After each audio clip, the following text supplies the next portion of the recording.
The following is an exclusive presentation of WI Garden Media, the voice of Garden Talk Radio.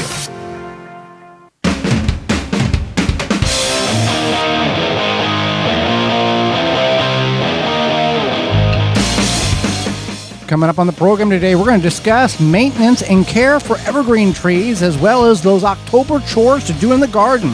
Our guest is author Karen Hugg will be with us, and we'll answer your garden questions. The hour's full, so join us. You are listening to the most informationally packed hour of garden-focused radio in the country and on the internet with your host, husband and wife team Joey and Holly Baird. This is the Gardening with Joey and Holly radio show. And welcome to another edition of the Gardening with Joey and Holly radio show. Happy to have you along today. I am your host, Joey Baird. Beside me is my wife, co-host, best friend, and gardening partner, Holly Baird. This program is for you, about you, to help your garden grow better, to maintain your landscape, grow healthier trees, make those grasses look better and greener, as well as preserving what you grow. Happy you're tuning in. Whether you're doing such on one of the 18 AM and FM frequencies, broadcasting our program here in 2024, through a radio app, through our parent website, which is thewisconsinvegetablegardener.com. Underneath the Season 8 tab at the top of the page, podcast replay, our in-studio video replay. Thank you so much for joining us.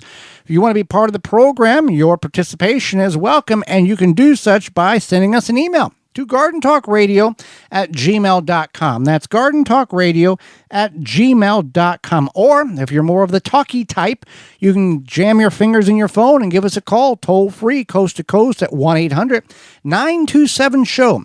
That's 1-800-927-7469.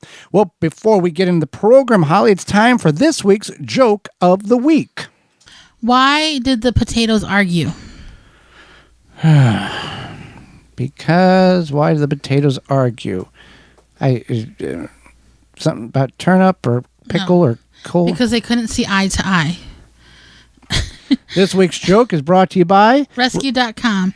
American-made rescue products keep your family, home, and yard protected from pest insects like wasps, hornets, yellow jackets, flies, ants, and more. You can learn more at Rescue.com. That's RESCUE.com.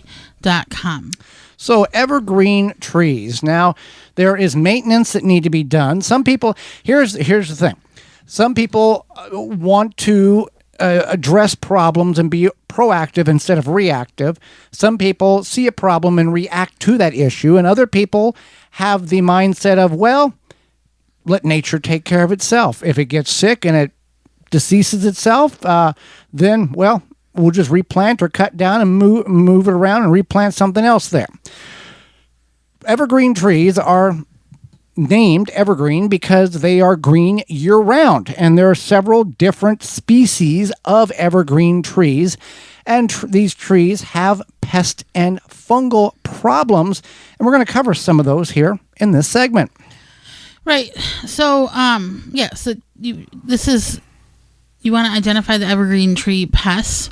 So you can sometimes tell if your evergreen tree is having major issues, and it could be because of pests, because of things like brownie needles. Something doesn't look right. Yeah, something doesn't look right. Maybe like a portion of the tree is just dying. You can also look for pests. Sometimes you might just see something. So a lot of these pests are common, are scale. So I guess it is a pest. Yeah. Hemlock, woody adelgid, bagworms, and spider mites are a few evergreen tree pests, and you can do annual pest prevention. Say that 3 times fast. Foliar treatment, soil fertilization can help pest infestations. Or, if you have to, you could always call a professional. Yeah, a certified arborist. You can also get a hold of your local university extension, and they will direct you in the direction in which is best for you, because anybody can say they're a tree expert. And Holly are not. We're not tree experts. We'll let you know right away. We're not tree experts. But we know enough to help you out to get you where you need to be. Also, identifying the specific type of evergreen tree makes a difference as well in identifying and treating the particular problem that tree has. And there's different ways of identifying based on the needles and how the needles are split. It's like, the needles tell a lot, just like an oak tree and a maple leaf and an oak leaf and all that, and the bark as well. So there you go. The needles tell a lot. It's very true. So we can also talk about diseases, and this is a problem for many trees and plants, is not just pests but diseases as well. So there's things like gall rust. This happens a lot on specifically on pine trees, the ponderosa pine, and it looks like rust around the needle? No, the pine cones. Pine cones, okay. I couldn't think of the word there. And then there's also different blights. So blight happens to a lot of plants, and there can be blight that can happen to your evergreen tree. So, for example, if you get the gall rust, you want to prune out those galls and remove the affected branches up to probably about 50%. So that could be kind of detrimental to your tree. Maybe you want to consider replanting a different tree. That's an option. Different as species well. of that tree. Yeah. And whenever we all know this, and I'll share the story, that if you have 7 evergreen trees and of like, they're new ones, you just planted them last year, and in 2 years, one doesn't make it and you got to replace it, you're never, ever going to find the symmetrical shape of the current ones that are growing. You're always going to have level, dip, level, because that one's always going to be shorter than the other 3 or 4 or 5 that you have in a row. Yeah. So there's different funguses, and so there's like needle cast. There's also cytospora, and these they'll start kind of slowly and spread from the lower limbs upward, and they can kill large sections of the trees. So the best thing to do is to kind of prevent before a problem.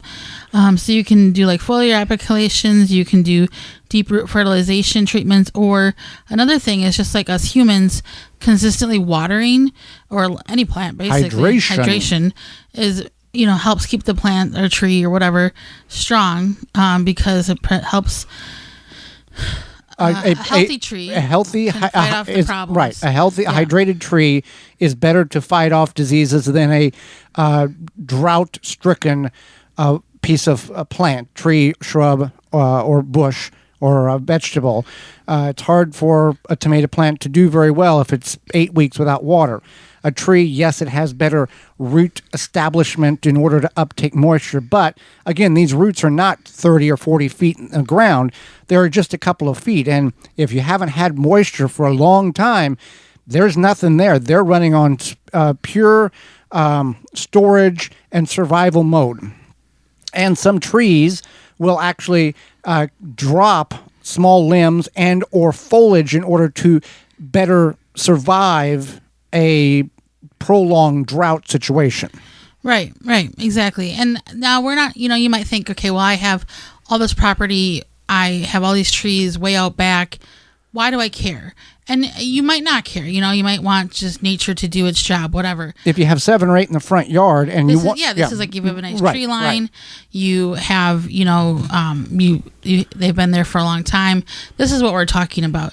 Another thing is that understanding that there are different evergreen tree fertilizers, and they can all do different things. So there's like deep root fertilization, there's large scale, that can help your tree even in the most imperfect conditions.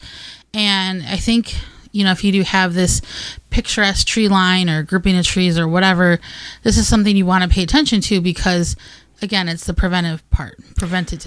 Well, also a way of preventing some of these, if you're wanting to be proactive instead of reactive, if you are looking at an area on your property and you're going to go, hey, next year I want a perimeter, I want a barrier of pine trees or evergreen trees, which is not a bad thing to have, to separate your property, and it looks a little more appealing than a white fence or a big wooden fence. It does take time. what you can do in that proactive instead of reactive mindset is call the local university extension. They're going to have the knowledge and say, hey, here's what I'm wanting to do. I'm wanting to plant X amount of number of evergreen trees in my yard for a barrier for blah, blah, blah. What is the current or the last 10 years of problems that evergreens and what specific variety of evergreens have experienced these type of diseases and pests? And what would you recommend to be the one that you would say is for the long term, or what your university is finding is going to be the most resistant or best suited for a less maintenance long-term growth that I can put in the front yard? Because if you're willing to potentially invest a little more money up front to get a tree or trees potentially shipped in rather than buying local that are acclimated for and suited for your particular growing area, then it would be worth it, because those trees are resistant to the particular problems in your area that other trees are facing. That's a really good thought there for that. I have one every now and then. So finally, pruning any tree, any plants, whatever, can be helpful in many ways, but pruning will help prevent, it may seem counterproductive for their size, but when done correctly, pruning can solve overgrowth problems, prevent spread of disease, prevent injury of the tree. So you're like, this tree is super tall. If you have an arborist come in and take a look at how that tree is growing, and then, they prune it however it needs to be pruned. Yes, that tree is super tall, but maybe there's a portion of it that if a strong wind came through or a storm or whatever could break off a huge part of that tree. Pruning can help kind of scale it back so it's kept safe. And you are responsible for the tree and what falls off the tree onto persons or property. You are responsible for that, regardless of what the story is. If it's on your property and it's hanging over the street, you are still responsible, even though it would fall in the city street. You are responsible. That's a really good point. So you do want to be a responsible evergreen tree owner. Yeah. With that, you can also be a supporter of the program in the way of waltonsinc.com that has butchering products and seasonings for every day of the year. Yeah, waltonsinc.com. You can get all the equipment, seasoning, and supplies to make sausage, jerky, and any other meat product to your way to your high standards. You want to make snack sticks that people will actually like. Walton's created meatgistics.com, an informational site to help you make the best finished product. They even have a full line of their own meat grinders, mixers, sausage stuffers to help you go from animal to edible. Walton's is everything but the meat. You can use code GROW50, that's GROW50, to save 10% off your orders of $50 or more. And again, that's at waltonsinc.com. And you can go to our parent website, thewisconsinvegetablegardener.com, underneath the Money tab at the top of the page, and you can find all the coupon codes you hear throughout the program listed. When we return, though it's not quite October yet, there's chores and tasks to be done on the yard, and we'll go over some of those. You're tuned in to the Gardening with Joey and Holly radio show. Got a question for Joey and Holly? Send it via email anytime to gardentalkradio@gmail.com. Are you bugged by bugs? You need Naturally Green Products No More Bugs, environmentally friendly. Made in the USA, No More Bugs is a cedar blend that repels and eliminates mosquitoes, no-see-ums, ticks, fleas, roaches, ants, and more. No More Bugs is safe for you, your pets, and plants. Available online at nomorebugs.net, Amazon, Walmart.com, and the Home Shopping Network. Jung Seed Company is a family-owned and operated seed company since 1907 with the largest selection of seeds and plants online. Use coupon code 10TG24 to save 10% off your order at jungseed.com. That coupon code is 10TG24 at jungseed.com for 10% off. Your mosquito frustrations are over. Now with Mega Catch, suitable for residential and commercial use. Mega Catch mosquito traps produce a vast array of mosquito-attracted stimuli, including safe CO2, and can attract mosquitoes and other biting insects up to 150 feet away. Easy to use and set up. The Mega Catch is ready to make your outdoor space comfortable and enjoyable at megacatch.com. Use coupon code JOEYB, my name Joey B, at checkout and receive 20% discount on your entire trap order at megacatch.com. Garden like a pro in 3 easy steps and receive customized fertilizer recommendations for your garden or lawn. Soil Savvy helps you determine what nutrients your plants need to thrive. Never again over-apply nutrients they don't need. A patented process that makes you a smart gardener. To get your soil test kit, go to mysoilsavvy.com. Soil Diva Liquid Microbe Stimulant Spray improves the health of your plants you work hard to grow. Stimulates the natural enzymes and increases beneficial soil bacteria. Go to soildiva.net. Soildiva.net. Water supply tanks provide BPA-free, long-term safe storage for drinking water from 35 to 1,500 gallon tanks. Water supply tanks has you covered. From preparing for unexpected needs, off-grid property, easy gardening access, and more. For questions and to order, visit watersupplytanks.com and use coupon code GARDENING10 to save 10% off your order. Welcome back to the Gardening with Joy and Holly radio show. Happy to have you along. We're going to talk about October chores to do in the garden, but in just a few moments. But first, a word from our Honeybee Healthy friends at Honeybee Healthy. Since 2000, Honeybee Healthy has helped beekeepers maintain healthy and thriving hives. Attracting pollinators to your garden this year is as simple as hanging a hummingbird feeder with a mixture of sugar water and Honeybee Healthy Original. Don't be alarmed to see birds, bees, and butterflies dining together at the feeder. Pollinators coexist peacefully. Honeybee Healthy is offering a 10% discount on an 8-ounce bottle of Honeybee Healthy Original to the show's listeners. Enter discount code BGARDEN at checkout. For more information, mixing instructions, and more, visit honeybeehealthy.com. So, the month of October is soon. Right. And at this point of the year, there may be some of you who just say, throw a match in it, burn it down, we're done, we'll see you next year. There's others of you who are still diligently active in the garden and trying to maximize the last few nice days, not only for vegetable production, but for maintenance and work around the yard in order to prepare for the next season. Anything we do in life, we're preparing, we're planning ahead. Whether you're a gardener and planning for spring, or a farmer planning for the next crop, or a hunter planning on where to maximize your stand placement in order to best able to harvest what you are trying to hunt. So it's always a planning thing. So there are some things in which we can do in the month of October in your garden, and planting spring bulbs are one of them. Absolutely. So yeah, you can plant your spring bulbs. You can consider maybe adding new varieties, or you just want to refresh. Maybe you have tulips growing and you're like, I want more. Whatever it may be, you can go with that option. Okay, a couple of things on this. If you are planting bulbs and you want to know how tall these things are going to get, just don't, they're on sale, grab them, plant them.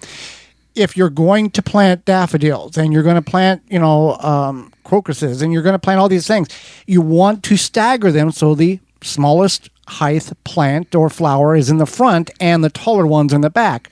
It may be, that's elementary knowledge. Some people don't think about that. No, some people it's just don't plant think and about that. go. Right, and also, but sometimes crocuses come up first usually. Right, but and then the daffodils are later. But yeah. No, daffodils are first. Got a question for Joey and Holly? Send it via daffodils are very early in the spring as well.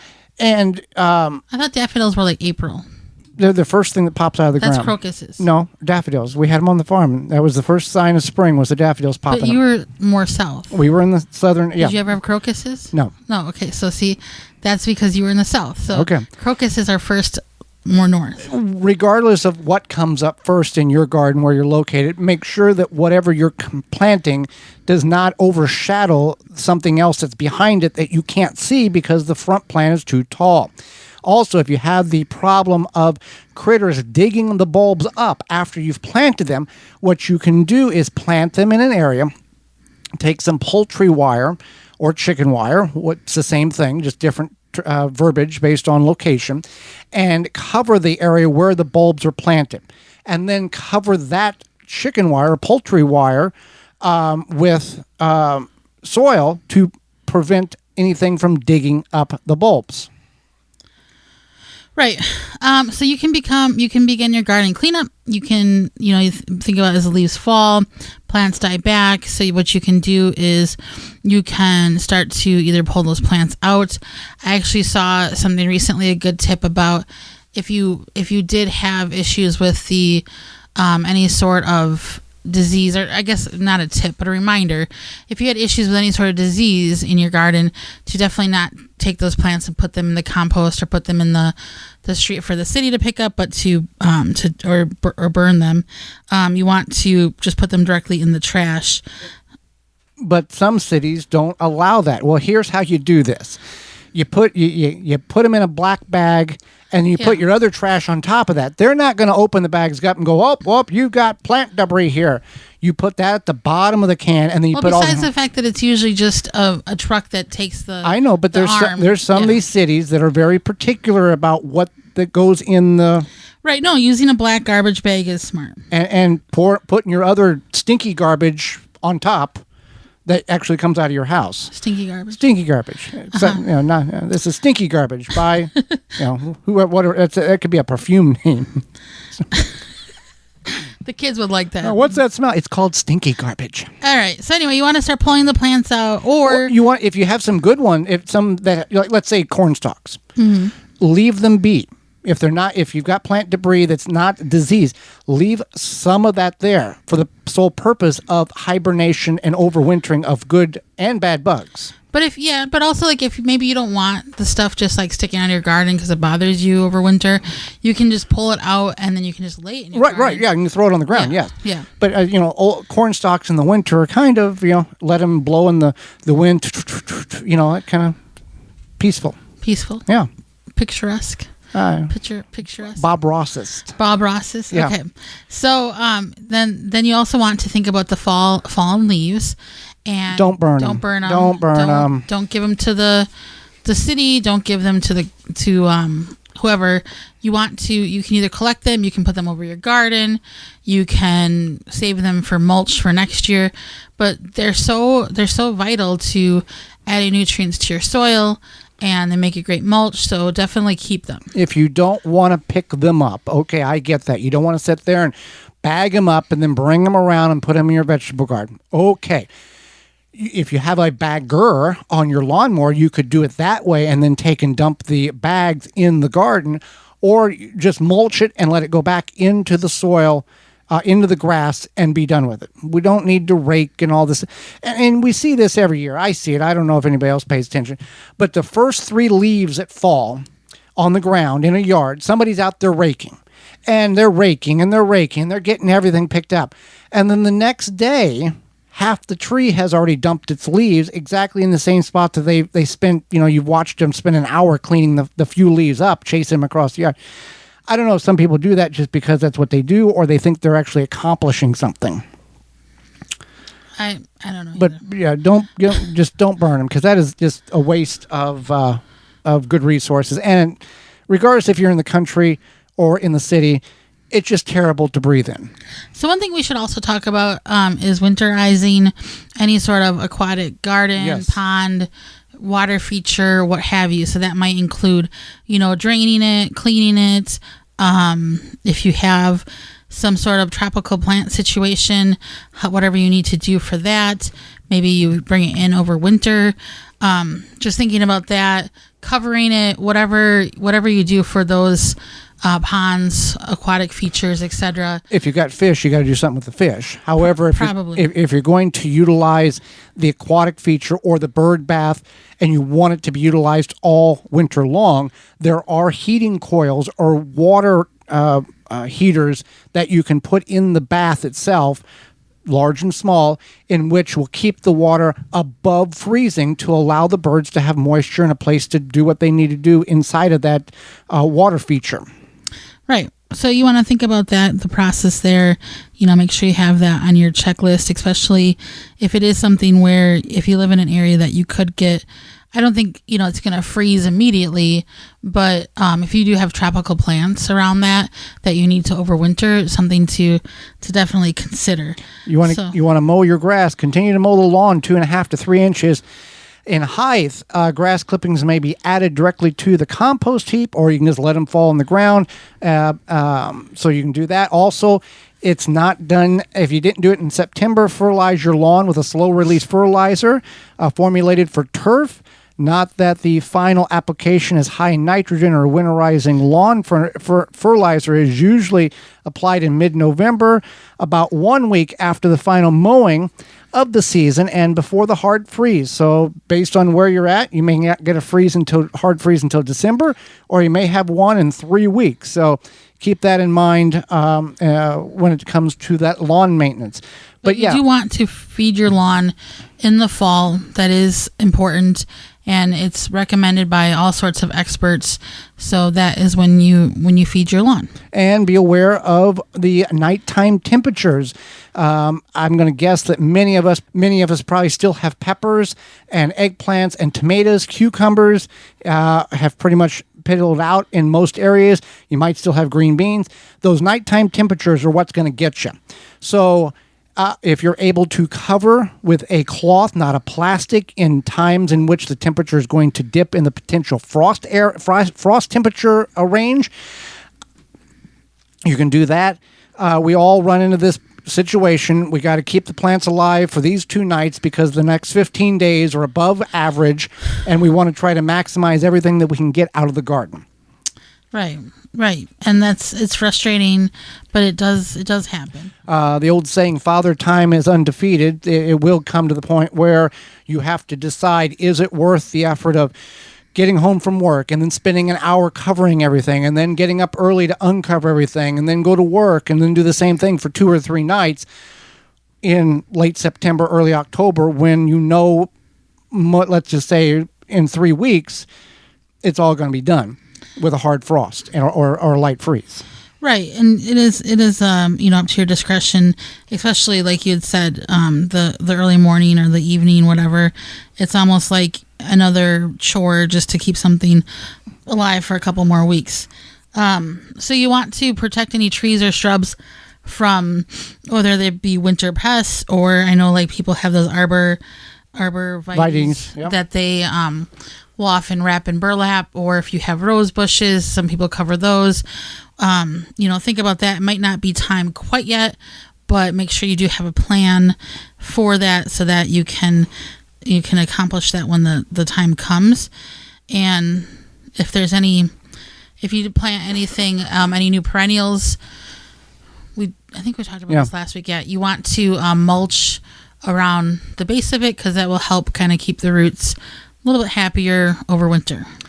Well, summer is over, Holly, for most of us, and the kids are back in school. Nights are getting colder in some areas. You get that pop every now and then on a warm day, but you have forgotten about your lawn. And when you've forgotten about your lawn, there's still bugs in your lawn, grubs, and there's still animals that want to come in your lawn and eat those bugs and destroy your grass.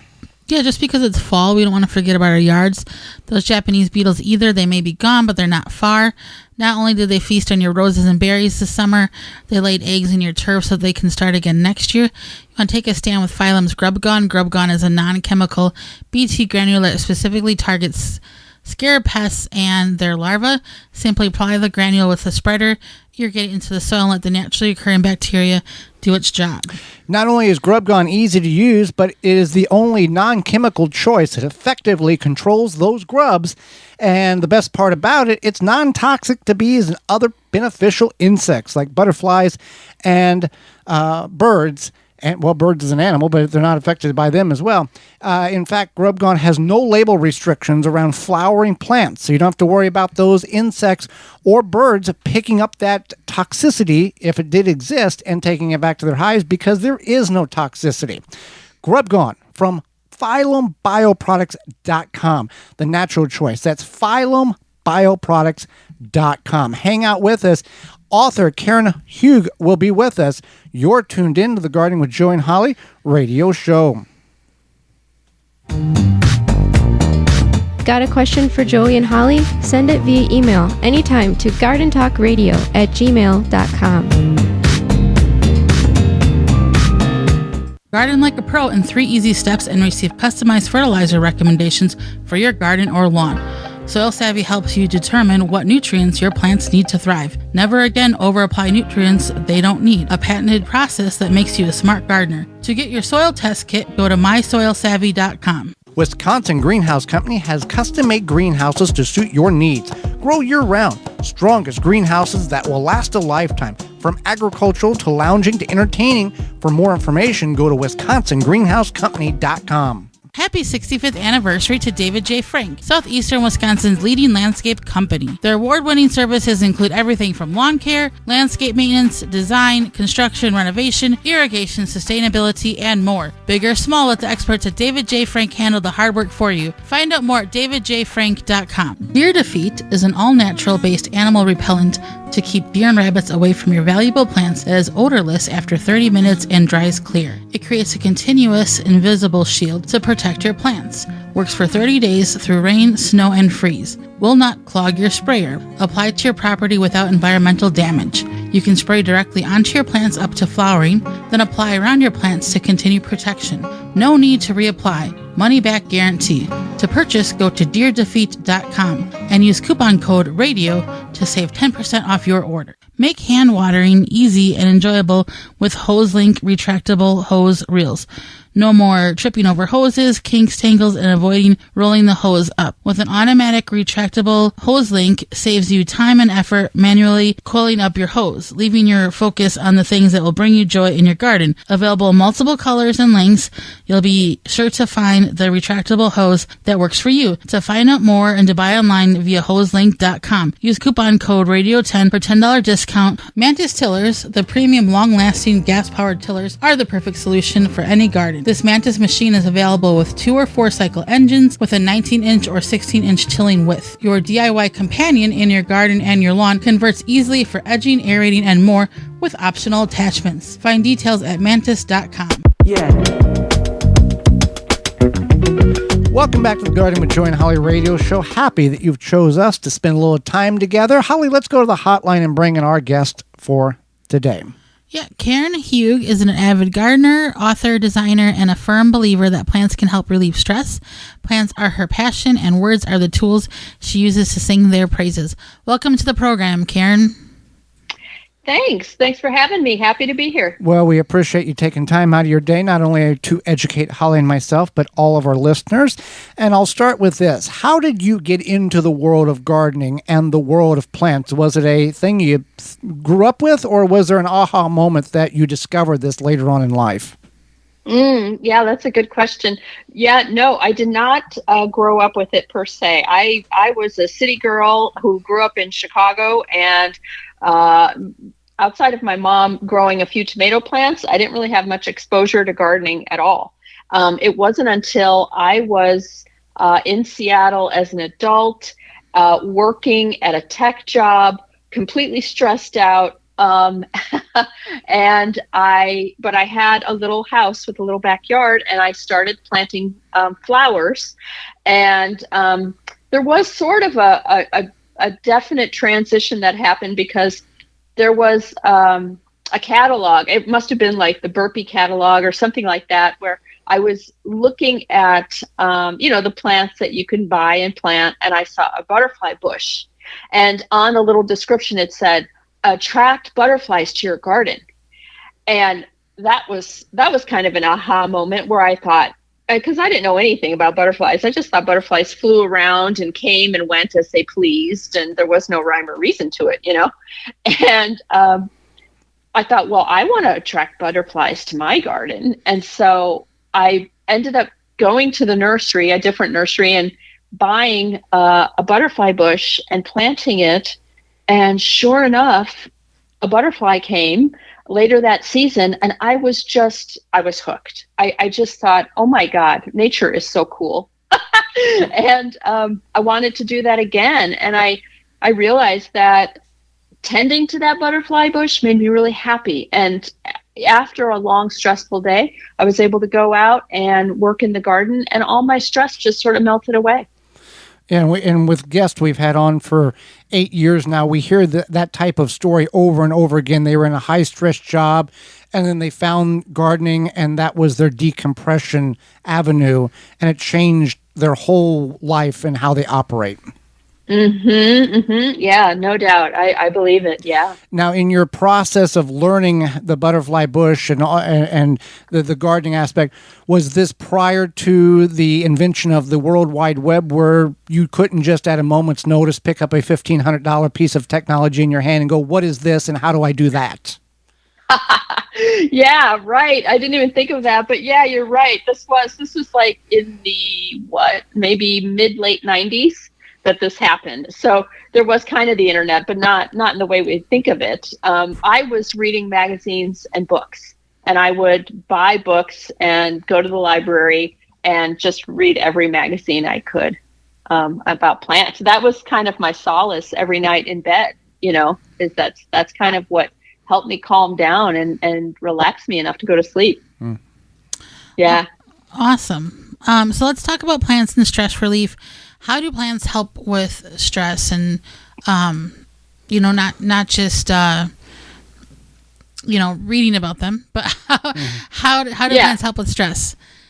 Yeah, sure. There's several ways.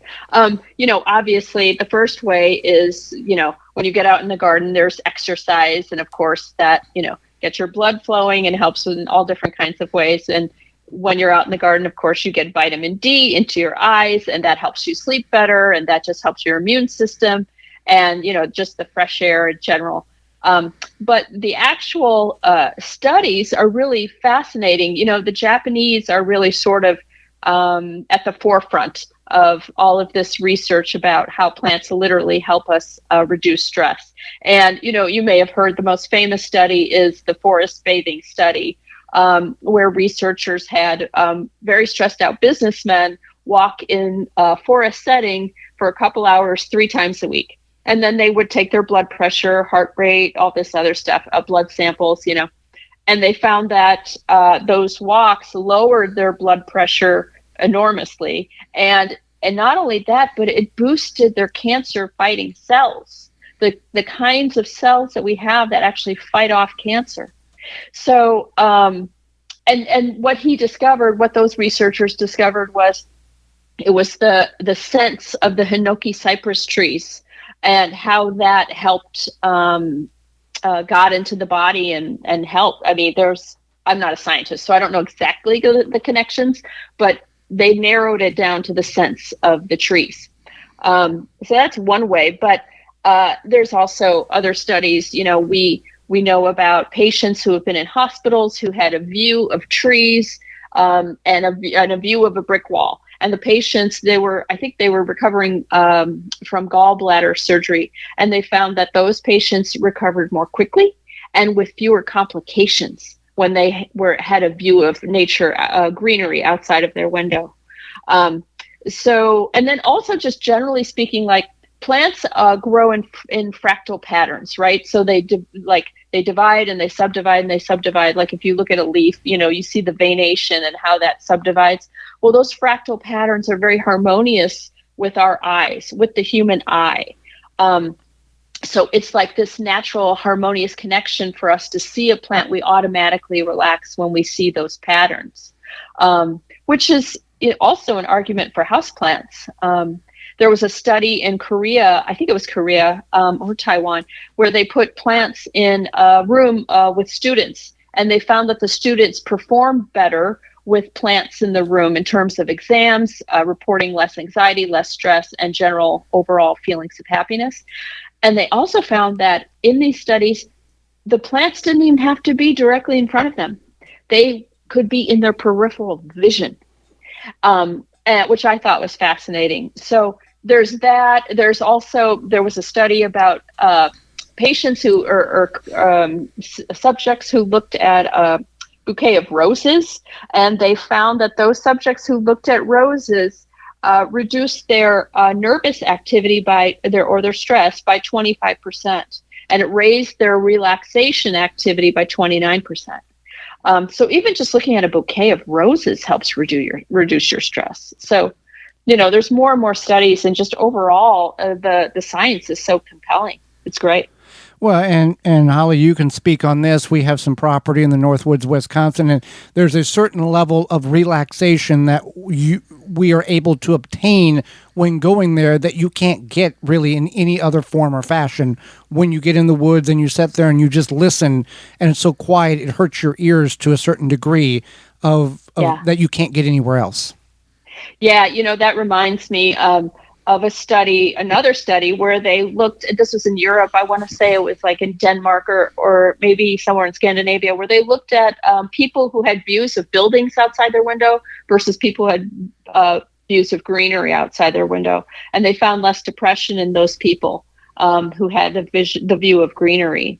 So that really does just help to instantly relax you, Definitely. So tell us more about your book, Leave Your Troubles Behind, How to De-Stress and Grow Happiness Through Plants. Maybe a little snippet or something to pique our listeners' interest to go pick up a copy and what the book is about.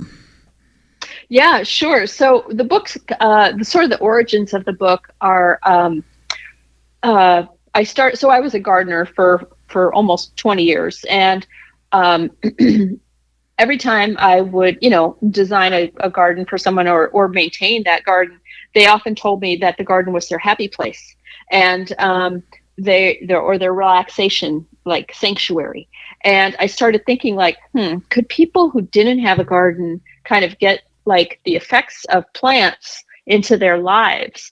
And so I started studying it, and I found that through my research on happiness, there's several activities that boost happiness, and that's learning, experiencing life mindfully, being idle and playing, supporting another life, uniting like minds, recognizing what you have with gratitude, and exercising. And so what I also found is that if you do any of those activities in nature, your stress lowers even more quickly, and you become happier even more quickly. So it's kind of, and by the way, those activities, learning, experiencing, idle, supporting, uniting, recognizing, and exercising add up to the acronym leisure, which is really what it's about. It's about not working so hard, learning how to relax, learning how to just spend time in nature to make that switch more instantly. Like I said, where you are stressed out, and you can switch into a more relaxed mode more quickly if you do any of those activities among plants or the outdoors. Right. So, right. Yeah. You are a master pruner. First of all, what is that, and what is the certification's importance of such a title? Yeah, a master pruner is just kind of like a master gardener. And in the Seattle area where I live, I went through a program where you just learn how to properly prune trees and shrubs, learn how to prune, cane shrubs, and just learn how trees grow and learn how shrubs grow and how their vascular systems work, et cetera. It's important to have that certification, because if you cut a tree in an incorrect place, you can leave a stub, and that stub can allow disease to come in. And the cool thing about trees is they have these little hormones at their branch collars, like where the branches meet the trunk or the branches meet each other. And if you cut a tree at the branch collar will release their little hormones, which is a signal for the tree to close up its wound. So if you prune a tree correctly, you're not really doing much damage to it. But let's say if you top a tree and you just cut off the top, like a conifer, you're making a flat surface in its vascular system. And when the rain comes down, it will get into that vascular system and the tree will rot. And then it will weaken and it can die because it doesn't have the capacity for those hormones to heal its wound. So. Very interesting. Did that answer your question? Yes. Yeah. I was like, what? I was like, I didn't even know being a master pruner was a thing. And then I looked into it, and I was like, that's very interesting because you don't think about these things. You, as a gardener, sometimes you just prune stuff or whatever. You just do it to do it, and you walk away. Okay, it'll be fine, and move on. Right. And really, like I said, the two, the most damaging things you can do to a tree or a shrub is to leave that stub and not cut it where it branches off. Because if you cut it where it branches off, then it'll get the signal to close that wound. But if you cut it and there's a little stub, that stub will decay, but it'll be hard for the tree to close up its wound because it can't mold, it can't form scar basically. So as we are in fall, what are some of your favorite fall tips for gardeners? Oh, sure. Yes. And I was just doing one of these today, actually. And by the way, I have written an article, which I can put on social media as a gift for people after I talk about this, if they want to look more closely into it. But my tips are, if you have a tree that has diseased leaves and you can tell they're diseased, like they have black spots, they have little, bumps on them or whatnot, I would rake up those diseased leaves or diseased seed pods, whatever, and dispose of them. So the rain or snow over the winter doesn't spread the spores of those diseases. So that's one thing. I would pull weeds that set seed in fall, like chickweed, hairy bittercress, ragweed, just to stave off the spread of weeds. I would prune off dead branches from a tree so they don't split and create a wound like we were just talking about over winter. And I'd mulch or fill in the bare spots in your yard with ground covers or just, bark or bark chips. So that you don't have muddy open areas where weeds can sprout and go nuts, which I've had happen plenty in my time. A couple last ones: overseed your lawn, especially the bare areas again that can kind of turn into mud, and cover your spigots with foam covers or towels, and put your hoses in the garage. Because I've learned that the hard way too, where I didn't put a hose in the garage. I go to turn it on next spring, and then it just sprouts water from the the connection because it froze. Yeah, which is a big one in the Midwest. Right, and hoses aren't cheap. No, exactly right. Well, Karen, we greatly appreciate the information you've educated Holly and myself on, and all our listeners. How can people find out more about you? How can they get your books? Where can they find you on the World Wide Web? Thank you. Yeah. So my website is, KarenHugg.com. That's KarenHugg, like hug with two G's.com.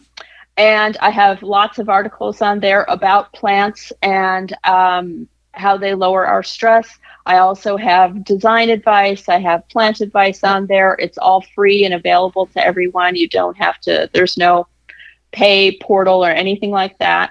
And then on social media, I'm mostly on Threads, the new social media platform, and I'm on Instagram a little bit, but I'm on Threads almost daily, posting tips about gardening, just kind of what's going on in my own garden. And I like to post good environmental news because I like to spread the good news about the people who are working hard to help our planet. So, well, there you go. Well, Karen, again, thank you so much for the time and the education for Holly and myself and all of our listeners. We greatly thank you for that. Well, thanks for having me, and you guys have a great fall. Absolutely. And when we return, it's your garden questions and our garden answers. You're tuned into the Gardening with Joy and Holly radio show. Have a garden question? Give Joey and Holly a call now or anytime 24/7. Just dial 1-800-927-SHOW. If you can't get through, leave a message and they will call you back. Call now 1-800-927-SHOW. Take the guesswork out of composting with the AeroBin 400 or smaller 200 for easy composting. The AeroBin mimics how nature decomposes waste. The AeroBin is easy to use. You prepare your balanced organic waste, just open it up, drop it in, and close. After a short time, fertile compost is produced, which is easily accessed via the lower side door. The thermal insulation in the AeroBin conserves heat, leading to rapid breakdown of the biomass and works efficiently year-round, even in cooler regions. There is no need to turn the biomass, and it is pet and rodent resistant. It has little odor and can kill annoying weeds and seeds. It is BPA free. The AeroBin 400 or 200 comes with a reservoir at the bottom to collect the leachate. When diluted, makes for great compost tea liquid fertilizer. AeroBin composts kitchen and garden waste quickly. Easy to assemble with no special tools needed. The AeroBin makes composting rewarding and easy. Go to burpee.com or homedepot.com to purchase. Protect your plants from damage with the 3-in-1 Plant Guard and Special Blend Fertilizer. Visit ivorganics.com. Use promo code RADIO10 to save 10% off your order. Are you ready to take control of your home's comfort? With Mr. Cool DIY Direct, empower yourself with our top-notch do-it-yourself cooling and heating solution. Introducing the Mr. Cool 4th Generation Mini Split, the DIY-friendly way to keep your home perfectly comfortable all year round. Our systems come with everything you need for installation, including our patented pre-charge line sets, eliminating the need for expensive professional help. Visit MrCoolDIYDirect.com to learn more and to take the first step towards a cooler, more comfortable home. Don't forget, use promo code GARDEN for a special discount and free nationwide shipping. Mr. Cool DIY Direct. Cool your house, heat your space, all by yourself. Pomona's Universal Pectin is a high-quality pectin that gels reliably with low amounts of any sweetener. If you're trying to reduce the amount of sugar in your diet, you'll love Pomona's Universal Pectin. Now you can make healthy homemade jams and jellies sweetened to your taste. You can use sugar or honey to sweeten. Pomona's Universal Pectin keeps indefinitely when stored in an airtight container. Easy to use, versatile, and comes with directions and recipes in every box. Find out more and where to buy at PomonaPectin.com. Also available at natural food stores and online. Rootmaker starts your plants off right and keeps them going through harvest. From their seed starting trays with an innovative design that air prunes the roots to their large variety of grow bags, 1 to 60 gallons. Their products will provide you the harvest you've never seen before. Visit rootmaker.com. Use coupon code ROOT24 to save 15% off your order at rootmaker.com. That coupon code is ROOT24 to save 15% off your order at rootmaker.com. If you could double the life of your raised bed boxes by sealing the wood with a clear non-toxic wood preservative, would you? Well, now you can with a clear, penetrating product called Internal Wood Stabilizer. It's 100% non-toxic and easy to apply. Seal your untreated wood surfaces, even chicken coops, by spraying on Internal Wood Stabilizer. It's invisible, seals the wood from the inside out, and never wears off. Recommended by organic gardening experts. Internal Wood Stabilizer. Check it out at timberprocoatingsusa.com. Wind River Chimes will always be the inspiring harmony. With a large selection and customization options, you will find the sound that soothes you. Visit windriverchimes.com to shop and find out more.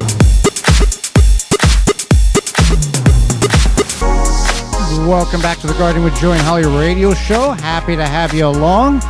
Time for your garden questions and our garden answers. You got a question, send it on over. GardenTalkRadio@gmail.com. That's GardenTalkRadio@gmail.com. Or you can give us a call toll free, coast to coast at 1-800-927-SHOW. That's 1-800-927-7469.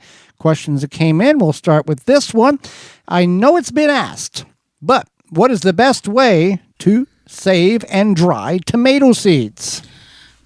So I like, and I know Joey likes it too, the ferment method, I guess, where you put your tomato seeds in a jar of water.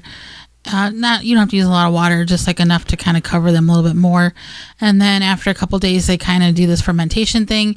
Take them out, rinse them, and it gets rid of that gelatinous slime that's around them. And then you let them dry. Label them before you let them dry, and then they're ready. Label. You want to, and you can rinse them off in a sieve or a strainer that has the holes small enough that will not allow the seeds to pass through, and then you've wasted your entire process there. Now, whenever you are going to select tomatoes in which you are going to save, you want to really wait until the very last possible opportunity to harvest them, almost like when they're rotting on the vine. That means the seeds are most of the seeds, or almost all the seeds, are good to go. There's always going to be some seeds that aren't viable, but that would be the best. And you don't have to worry necessarily about the cross pollination, because very small chance, even if you have multiple varieties in one area, that you're going to have any cross whatsoever. How often do you water your fall garden? Well, first of all, it hadn't rained in about 8 weeks, so you're going to have to do something. Yeah. I guess this can, it's one of those, your mileage may vary where you're from, but you don't have to water as frequently as you would during the warmest parts of the year. Every couple of days is fine. But like Joey said, where we are, or a lot of people have been experiencing recently, dryness. Recently in the South, they had a couple of hurricanes come through, and they've got 3 feet of water. So that's they're watering. No. But if you kind of have to feel it out. So if it's been a while since it's rained, definitely want to water. But if it's a situation where you are consistently, you got to check. Yeah, you really have to pay attention. But say there's some consistent rain once a week or something, right? In a perfect situation. Perfect backyard weather system. You still want to water every few days, because especially if you have those plants growing, they still need water. It doesn't matter if it's super hot or chilly out; they still need water. Well, you can use a drip irrigation system with a timer on it. We've got ours from dripworks.com. They are returning next year for season 9. For their 5th consecutive year at dripworks.com. They've got all kinds of timers and drip systems for in garden and on containers, and Wi-Fi deals. We let ours go 3 times a day for 20 minutes at 8, noon, and 5, and that is a amount of moisture that we have found to be adequate for pretty much any time of year. Now, there is times where it's rained and we don't water for a couple of days, but other than that, the consistent moisture is what these plants are wanting, and it's not so much that it washes out the nutrients in the soil, in the containers, or in the raised beds. Okay, do you have a good, safe canning recipe for salsa/spaghetti? Salsa tomatoes in general. We have an overabundance of tomatoes this year, and we need to do something with them. Yeah, so this question actually came from a friend of mine, and I directed her to the Ball Canning website. They have just a ton of tomato recipes. They have, spicy salsas. They have different pasta sauces. They also have the information on just how to can. What site is it where you can put it? I've got this many pounds. How many quarts or pints? That's also another one. Is the National Center for Home Food Preservation. So say that I didn't ask how many tomatoes she had, but say you got 40 pounds of tomatoes, and you're like, I want to know how many jars this might fill. That's the National Center for Home Food Preservation. But the Ball Canning website has good recipes that are readily available, where you can make some tried and true recipes for salsa, pasta sauce, even tomato soup, tomato juice, tomato based whatever. There's all sorts of recipes, not just for tomatoes, on the Ball Canning website. And if you are just trying to can, whole vegetables or what have you, the National Center for Home Food Preservation has that information. Well, with that being said, we are out of time, and we thank you for yours. It's time to find out what we learned today. Go ahead. I learned that there's a thing, being a master pruner. I had no idea that was a thing.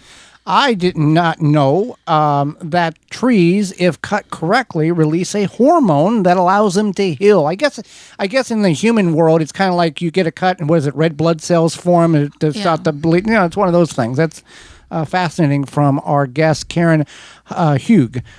So very, very interesting. What we learned today is brought to you by Honey Bee Healthy. Honeybeehealthy.com is serious about the business of bees and helping beekeepers maintain healthy and thriving hives. Whether you're a professional beekeeper or a bee hobbyist, we've got the products to help you maintain a healthy hive. Honeybee Healthy products are made in the USA. Visit honeybeehealthy.com. Tune in to the program next week where we'll be discussing growing indoors over winter, as well as perennial plants that are great for bad soil. And our guest is YouTuber and hydroponic expert Mike Van Duzy, and will answer your garden questions. So until next week, for Holly Baird, I'm Joy Baird, and we will see you in the garden.